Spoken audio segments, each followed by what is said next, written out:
Hello, আসসালামু আলাইকুম। Welcome to national language centre's YouTube channel. আমি Mushfiqur Rahman Shahriar, IELTS instructor, national language centre. Okay, so আজকের টপিকটা খুবই ইন্টারেস্টিং একটা টপিক। আজকের এই টপিকটা অনেকেরই জন্য একটা বাধা বিপত্তি, আবার অনেকের জন্য খুবই ইন্টারেস্টিং একটা বিষয়। আজকের টপিক হইতেছে IELTS এর রাইটিং এর task 2, the essay task. Okay, so what is essay? আমরা ছোটবেলায় যেরকম ইংলিশ গ্রামারে এসে লিখছিলাম, cow is a domestic animal, newspaper, journey by boat. IELTS এর ক্ষেত্রে এগুলি কিন্তু না। আইএলটিএস এর ক্ষেত্রে এসে গুলিকে চারটা ভাগে ভাগ করা হয়। ফার্স্ট, দ্য অপিনিয়ন এসে; সেকেন্ড, দ্য ডিসকাশন এসে; থার্ড, প্রবলেম সলভিং এসে; আর ফোর্থ, অ্যাডভান্টেজেস এন্ড ডিসঅ্যাডভান্টেজেস এসে।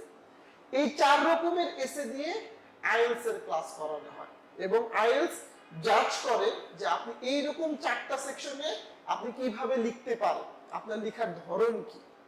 ওকে, সো আজকে আমাদের টপিক হইতেছে first part of IELTS writing task 2, অর্থাৎ আমরা আজকে আলোচনা করব অপিনিয়ন এসে।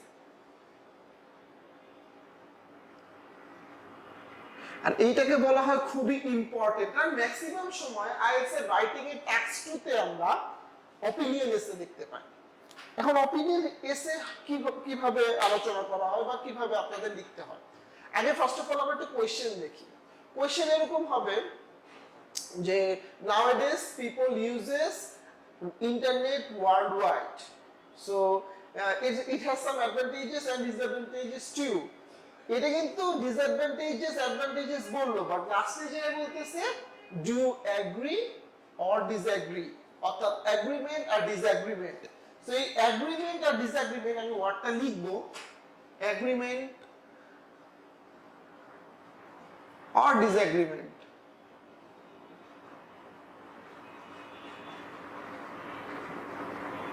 এগুলিকে বলা হয় অপিনিয়ন এসে। যে আপনি কি এটার সাথে এগ্রি করেন? What do you think?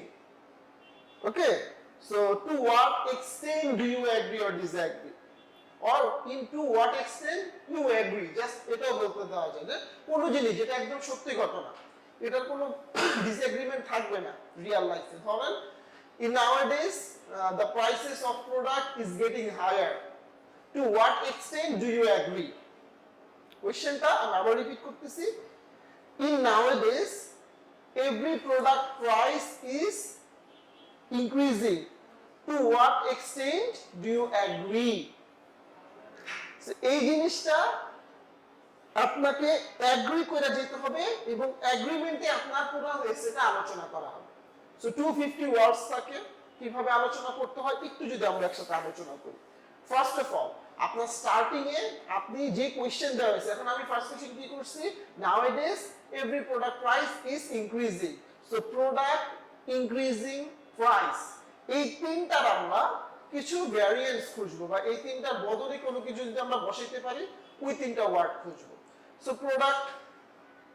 প্রোডাক্টের ব্যতীত আমরা কি দিতে পারি, ইনগ্রেডিয়েন্টস দিতে পারি, অ্যাকসেসরিজ দিতে পারি। ওকে, খাবার দাবারের জিনিসপত্র হইলে খাবার দাবারের নাম দিতে পারি। সো এগুলি দেওয়ার পর এই প্রোডাক্টের কোনো ভ্যারিয়েবল সিনোনিমস বা অ্যান্টোনিমস, যেটাকে বলে অ্যান্টোনিমস আমরা খুঁজতে পারি। সেকেন্ড, প্রাইসের একটা অ্যান্টোনিম খুঁজবো বা সিনোনিম খুঁজবো, সরি সিনোনিম খোঁজা হবে, নট অ্যান্টোনিম, অ্যাকচুয়ালি সিনোনিম খুঁজবো। দেন ইনক্রিজিং এর অ্যান্টোনিম বা সিনোনিম হইতে পারে কি, ধরেন এনহ্যান্সিং, আপলিফটিং, এরকম কোন ওয়ার্ড দিয়ে স্টার্ট করব। যে কোশ্চেন যেটা চাইতেছে ওইটার এগেইনস্টে আমরা ডিফারেন্ট কিছু তাদের কাছে প্রেজেন্ট করব, এরকম ভাবে স্টার্টিং। এবং প্রথম লাইনে আপনি এগ্রি করে ফেলবেন, দেন আপনার এগ্রিমেন্টের অনুযায়ী আপনি বাকি লাইন লিখবেন যে yes I do agree nowadays every single product or ingredient is uplifting or enhancing, the prices of the products are enhancing or uplifting. দেন আপনি এই জিনিসটার তিনটা পার্ট করবেন আর লাস্টে যে আপনি একটা ছোট্ট করে ডিসএগ্রিমেন্ট দিবেন যেটা আপনি সাপোর্ট করবেন না। ঠিক আছে, আপনি তিনটা টপিক লিখবেন, তিনটা প্রোডাক্টের প্রায় কথা লিখতে পারেন। আপনি খাবার দাবারের কথা কিছু লিখলেন যে আগে কিরকম ছিল এখন কিরকম আছে, সো আপনি লিখলেন, বডি প্যারাগ্রাফে লিখবেন।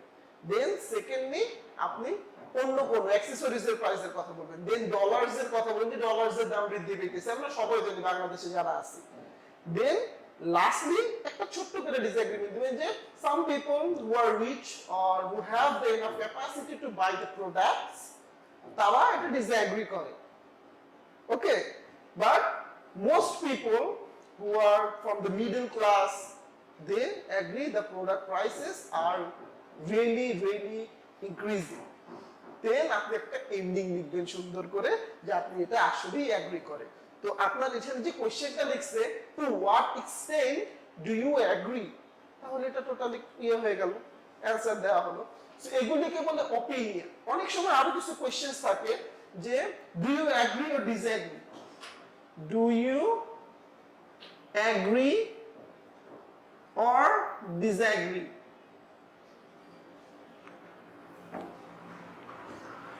ওকে, সো এটা যদি আমরা একটা কোশ্চেন টাইপ দেই যে nowadays children are using phone really vastly বা regularly, it is hammering their brains or knowledges, it is costing great affection to our other things rather than education, do you agree or disagree?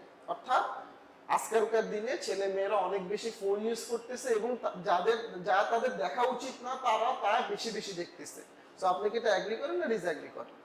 So এটার ক্ষেত্রে আপনি প্রথমেই agri যদি করেন তাহলে 3টা agreement লিখবেন আর 2টা ডিসএগ্রিমেন্ট লিখবেন। যদি এখন বলবেন স্যার আসলেই তো ফোনের তো ছেলে মানুষ বা বাচ্চা মানুষদের তো এটা খারাপ করতেছে, ভালো দিকের কথা বলবেন যে if they have child lock system they can see only child's things, children basis things and all. So agreement আপনার মাথায় রাখা লাগবে, ডিসএগ্রিমেন্ট তো আপনি রাখবেন, ডিসএগ্রিমেন্ট আপনি 3টা 4টা লিখবেন, বাট এগেইনস্ট একটা এগ্রিমেন্টও লেখা লাগবে। যদি আপনি এটার সাথে ডিসএগ্রি করেন তাহলে ডিসএগ্রিমেন্ট 4টা লিখবেন, এগ্রি 2টা লিখবেন, এগ্রি করলে এগ্রি 4টা লিখবেন, এটা 2টা লিখবেন, বা 3টা 2টা লিখবেন, বা 3টা 1টা লিখবেন। একটা বেশি করে একটা কম, দুটোটার ভিতরে একটা করে উঠে নিয়ে চলা যাবে না। সো এটাকে বলে ডিসএগ্রিমেন্ট এগ্রিমেন্ট। এটা অপিনিয়ন এসের জন্য। তো এখনকার দিনে অপিনিয়ন এসে খুবই গুরুত্বপূর্ণ, কারণ ম্যাক্সিমাম মানুষজন অপিনিয়ন এসে দেখতেছে তাদের আইএলটিএস এর এক্সামে। সো অপিনিয়ন এসে প্র্যাকটিস করা খুবই ইম্পর্টেন্ট। নেক্সট ভিডিওতে আমরা এই অপিনিয়ন এসের একটা স্ট্রাকচার দিব, যেটা আলোচনা করার মাধ্যমে এবং প্র্যাকটিস করার মাধ্যমে আপনাদের অপিনিয়ন এসে নিয়ে আর কোনো সমস্যা থাকবে না ইনশাআল্লাহ। Till then have a great day, and this is Mushfiqur Rahman Shahriar signing out from Moscow, Bangladesh. Thank you.